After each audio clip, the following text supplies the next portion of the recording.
This is Dirt Bike Test, and we're out here with Grant Langston, a legend, 125 world champion, light Supercross champion 2 times, 450 outdoor national champion, Supermoto champion, host on NBC's Outdoor Nationals. Yep.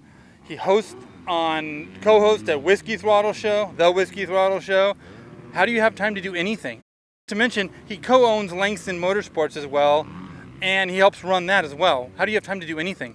Definitely am busy. Fortunately, I don't have to check in except for certain events that I commit to. But the shop, we have our busier times like now, this time of year. But yeah, between doing all that, I tell you what, there's not a boring day.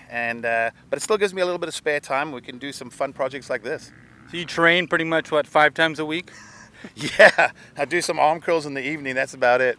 Okay, now here we're riding his stock 2019 YZ450. He's been riding all year, and he has yet to ride the 2020, and we wanted to get him out here to ride this bike and give us some feedback on what he thinks between the two motorcycles. And what's your outcome? What do you think?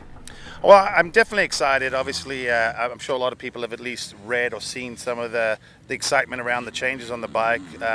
But we always say not every bike's going to suit every rider. So some people have the opinion of which bikes they like and dislike.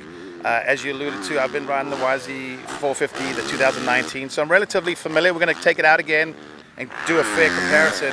But definitely excited to ride this bike. We've heard some good things, but we'll see if the proof is in the pudding. These two bikes look very similar, but believe it or not, they're quite a bit different.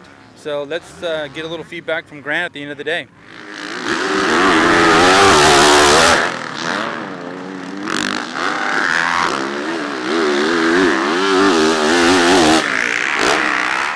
Well, we had a chance to ride both the 2019 and for the first time for me riding the 2020 today.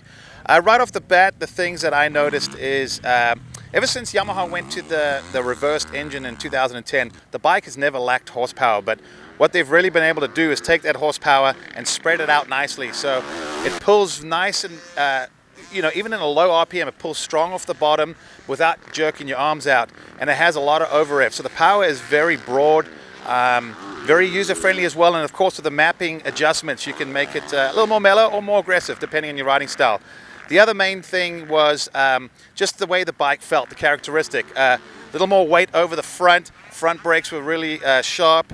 Suspension settings made the bike feel like maybe it rode a little higher on the stroke, but I would probably say for me, the most that I got out of this, or the biggest enjoyment, was just how this bike was able to change directions. Different riders feel different things, but for me, the Yamaha 450 at times has felt a little bulky and a little sluggish to maneuver. Didn't feel that today at all. I could cut inside of lines, got good front end traction.